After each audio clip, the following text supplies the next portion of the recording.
Hello student, आप सभी का बहुत बहुत स्वागत है आपके अपने परिवार रैंकर्स टीजीटी पीजीटी पर। मैं दीपांक आप सभी का स्वागत करता हूं दोस्त।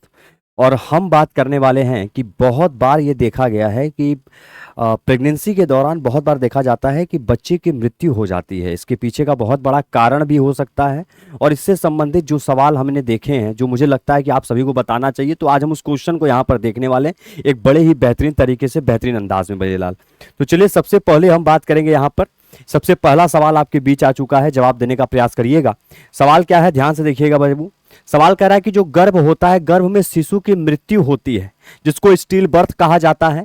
सामान्यतः यह जो गर्भावस्था के किस समय के बाद होती है, मतलब क्या हो रहा है कि अगर हम बात करते हैं जैसे कोई महिला जब प्रेग्नेंट होती है तो उस प्रेगनेंसी के दौरान जो महिला के जो गर्भ में जो बच्चा पल रहा है उसकी मौत जब हो जाती है, तो वो जो मौत होती है उसका एक सप्ताह होता होगा ना। ऐसा तो है नहीं कि पता चला मैं प्रेग्नेंट हूँ तो मैं प्रेग्नेंट होते ही मेरे कई 10 दिन में बच्चा मर जाएगा, ऐसा नहीं होता है। तो सप्ताह किस में होता है, जिस सप्ताह के दौरान स्टिल बर्थ देखने को मिलता है, शिशु की मृत्यु देखने को मिलती है। तो बच्चे यहां पर सवाल का जवाब हो जाएगा ऑप्शन नंबर बी, यानी 20 से 28 सप्ताह जब गुजर जाता है। क्या होता है, 20 से 28 सप्ताह, जो कि रिस्क जोन होता है उस वक्त पे, है ना। उस वक्त पे डॉक्टर भी कहता है कि बड़ा संभाल के इनको रखिएगा, कहीं कोई दिक्कत ना हो, आराम से चलें, आराम से बैठें, आराम से अच्छा सा अच्छा खाना खाएं। ये वही वक्त होता है, ये वही समय हो जाता है। तो यहां पर कहा जा रहा है कि जब बच्चा मां के गर्भ में ही मर जाता है तो उसे मेडिकल भाषा में फीटल डेथ कहा जाता है। क्या कहा जाता है, फीटल डेथ कहा जाता है, या उसे बच्चे स्टिल बर्थ कहा जाता है। आमतौर पर यह दुखद घटना गर्भावस्था के 20 से 28 सप्ताह के बाद होती है और इस समय तक शिशु काफी विकसित हो चुका होता है। मतलब शिशु जो होता है, जो चाइल्ड होता है, पूरी तरीके से आपका डेवलप्ड हो चुका होता है, बन चुका होता है। ठीक है, 20 से 28 हफ्ते के बाद गर्भ में मृत्यु को स्टिल बर्थ कहा जाता है। ठीक है, चलिए बच्चे अगला सवाल देखते हैं भैया। उच्च रक्तचाप प्री क्लैम्पसिया का गर्भ में पल रहे शिशु पर क्या मुख्य प्रभाव पड़ता है। मतलब कहने का यह है कि जो उच्च रक्तचाप है, ठीक है, यानी जिसको हम लोग प्री क्लैम्पसिया कहा जा रहा है, तो प्री क्लैम्पसिया जो होता है इसका गर्भ में जो शिशु पल रहा है उस पर क्या मुख्य प्रभाव पड़ता है, यह बताइए हमको। तो जैसे खून और ऑक्सीजन की कमी होना, या शुगर लेवल का बढ़ना, या फिर क्रोमोसोम का डिफेक्ट होना, या फिर कोई भी नहीं। मतलब प्रीक्लैम्पसिया मतलब high blood pressure. Blood pressure जो है, बीपी अगर ज्यादा हो जाए, मान लो गर्भ में जो शिशु पल रहा है उस समय पर अगर बीपी बहुत ज्यादा बढ़ जाता है, तो बीपी के ज्यादा बढ़ने से क्या देखने को मिलेगा उस वक्त पे, देखने को यह मिलेगा बाबू कि सिंपल सी बात है कि खून और ऑक्सीजन की कमी, यानी आपका ब्लड में अगर कमी हो जाता है या ब्लड में ऑक्सीजन की कमी हो जाती है तो उस वक्त पे बीपी हाई दिखाई देगा। जैसे अब पूरी बात को समझेंगे कि मां को हाई ब्लड प्रेशर, जिसको हम लोग प्रीक्लैम्पसिया के नाम से जानते हैं, इसके होने पर रक्त वाहिकाएं जो होती हैं सिकुड़ जाती हैं। रक्त वाहिकाएं, ब्लड वेसल जो होता है सिकुड़ जाता है। इससे क्या होता है बाबू कि जो प्लेसेंटा होता है, जो अपरा होता है, इसमें ब्लड फ्लो काफी कम हो जाता है। मतलब ब्लड जो है फ्लो अच्छे से नहीं कर पाता, रक्त जो है प्रवाहित सही तरीके से नहीं हो पाता, और गर्भ में पल रहे बच्चे को जीवित रहने के लिए पर्याप्त ऑक्सीजन और पोषण जो है नहीं मिल पाता है। अगर बच्चा चाहे कि अच्छा हो, अच्छा विकसित करे, तो उसको अच्छा सा अच्छा भोजन और अच्छा उसको अच्छे तरीके से प्रॉपर ऑक्सीजन मिलना चाहिए। अगर इन दोनों में कमी रही तो बच्चा भी उस तरीके से विकसित नहीं हो पाएगा और कहीं ना कहीं इसका कारण जो है मृत्यु का कारण भी बन सकता है। ठीक है, तो प्रीक्लेम्सिया के कारण क्या होता है, प्लेसेंटा में ब्लड फ्लो कम हो जाता है जिससे कि शिशु को ऑक्सीजन नहीं मिल पाता है। आई बात समझ में। इसी वजह से बीपी जो है अगर हाई होती है तो इसका कारण भी खून हो जाता है और इसका खून की कमी या ऑक्सीजन की कमी हो जाती है। आइए अगला सवाल देखते हैं। जर्मन खसरा, जिसको जर्मन मिसल्स बोला जाता है मेरे लाल, इसी के नाम से किस खतरनाक संक्रमण को जाना जाता है जो शिशु के अंगों को डैमेज कर सकता है।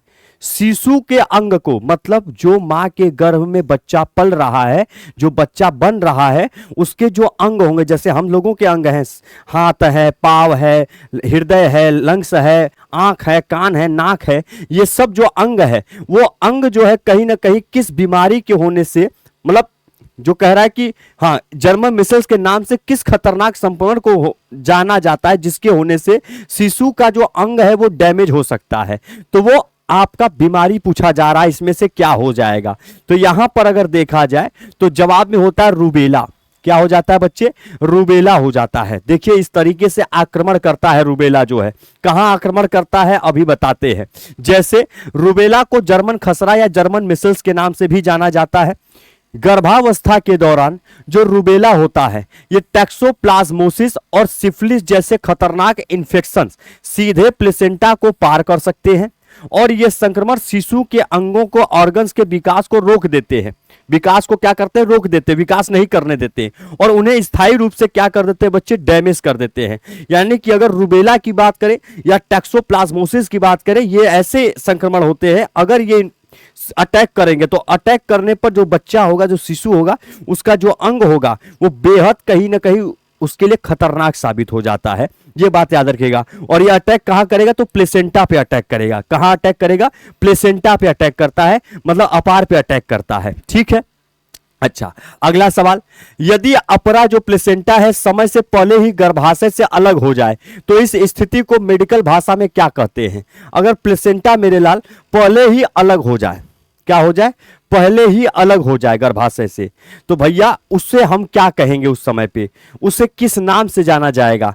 तो उस सवाल का जवाब क्या हो जाएगा, उसे कहते हैं प्लेसेंटल एब्रप्शन। क्या बोलते हैं बाबू, प्लेसेंटल एब्रप्शन कहा जाता है। मतलब यह है कि प्लेसेंटल एब्रप्शन एक गंभीर स्थिति है जिसमें प्लेसेंटा जन्म से पहले ही गर्भाशय यानी यूटेरस की दीवार से अलग हो जाता है।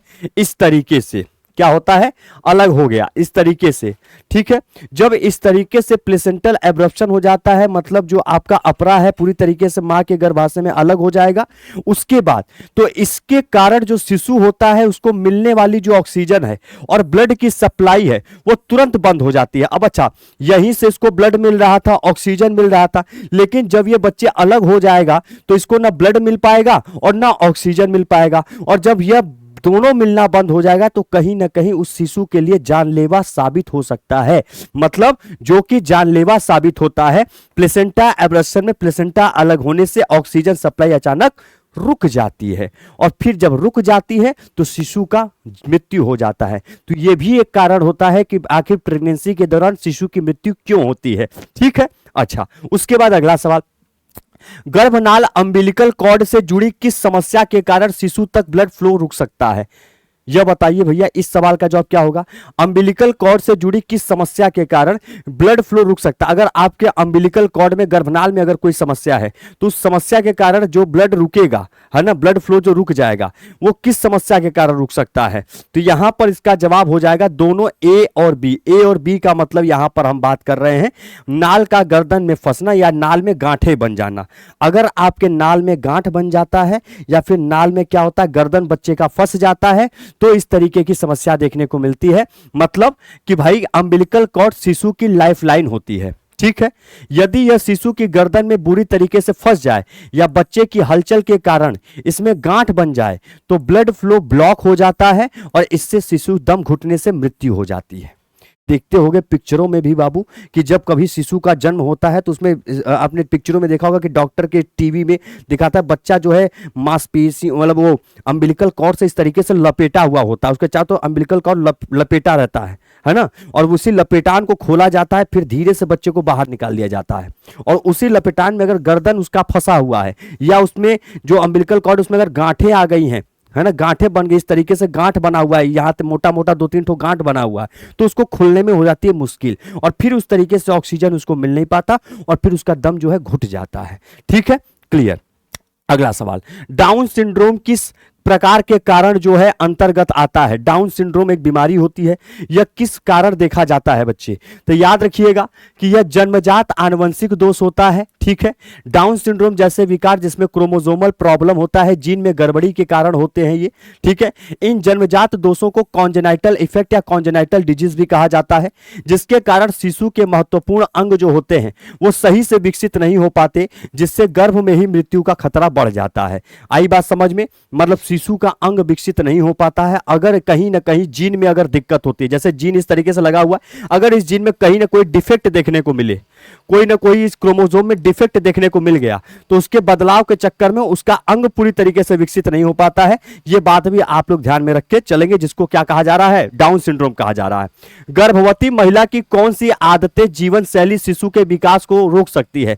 कौन सी ऐसी आदत महिला की होती है, गर्भवती महिला की, जो उसके विकास को रोक सकती है, जो उसके विकास को रोक सकती है? तो बच्चे यहां पर याद रखिएगा, सभी हो जाएंगे। मतलब अगर वो स्मोकिंग कर रही, सभी का मतलब कि वो धूम्रपान कर रही है, शराब का सेवन कर रही है या नशीली दवाएं ले रही है, ये सब कहीं ना कहीं शिशु के विकास जो हो रही है उसके रोकने का कारण बन सकता है, उसके विकास को रोक सकती है।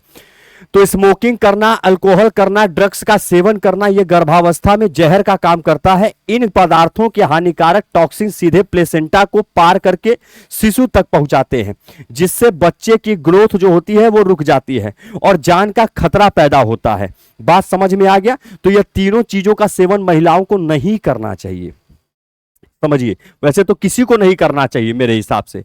गर्भ में बच्चे को खतरा होने के प्रमुख चेतावनी, वार्निंग साइन क्या होता है? प्रमुख चेतावनी, गर्भ में जो बच्चा पल रहा है उसके प्रमुख चेतावनी क्या होती है? कि बच्चे की हलचल अगर कम हो जाए तो इसका मतलब कि कहीं ना कहीं दिक्कत है, या योनि से खून आना बंद हो जाए तो इसका मतलब कोई दिक्कत है, या खून ज्यादा आ रहा है तब ना कोई दिक्कत है, या पेट में बहुत तेज दर्द होना, या ये सभी बातें हो सकती है। तो इसका जवाब हो जाएगा ऑप्शन नंबर डी, तीनों के तीनों जिम्मेदार हैं। अगर गर्भावस्था में यदि बच्चे की हलचल अचानक कम हो जाए तो भी दिक्कत है, वेजाइनल ब्लीडिंग होने लगे, अचानक से उसकी ब्लीडिंग बहुत ज्यादा हो जाए, महिलाओं में खून बहुत ज्यादा बहने लगे तो भी दिक्कत है, या पेट में बहुत तेज दर्द होगा, एब्डोमिनल पेन होता है, उठे तो भी तुरंत खतरे का संकेत होता है। ऐसी स्थिति में बिना देरी के डॉक्टर के पास जाना चाहिए, जिसको ट्रॉमा या गिरने से भी यह समस्या हो सकती है, गिरने से भी इस तरीके की मूवमेंट देखने को मिल जाती है। आई बात समझ में? याद रहेंगी चीजें। आइए अगला सवाल, गर्भावस्था में किन बीमारियों से बचाव के लिए टीकाकरण अत्यंत आवश्यक होता है ना? वैक्सीन करवाना बहुत जरूरी है। अगर कोई महिला प्रेग्नेंट है तो उस वक्त पे उसे किसका वैक्सीनेशन बहुत जरूरी है? तो शिशु को संक्रमण, टेटनस और रुबेला का, यानी शिशु को संक्रमण से बचाने के लिए सही समय पर वैक्सीनेशन बहुत जरूरी होता है, जिसमें टेटनस का वैक्सीनेशन और रुबेला से बचाव के लिए उपाय शिशु को गंभीर जन्मजात बीमारियां और मृत्यु के खतरे से सुरक्षित रखती है। साथ ही साफ सफाई, इन्फेक्शन कंट्रोल भी आवश्यक होता है।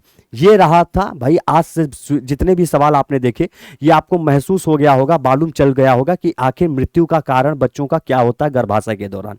तो अब इसी तरीके से और बहुत सारे वीडियोस में लेके आऊंगा, आपको एक एक बातों के बारे में बच्चे समझाऊंगा। ठीक है मेरे लाल? चलिए तो आज के लिए अभी के लिए इतना ही, बाकी आप अपने दीपांक सर को इजाजत दीजिए। Thank you so much to all. नमस्कार, टेक केयर, प्रणाम, जय हिंद आप सभी को, धन्यवाद।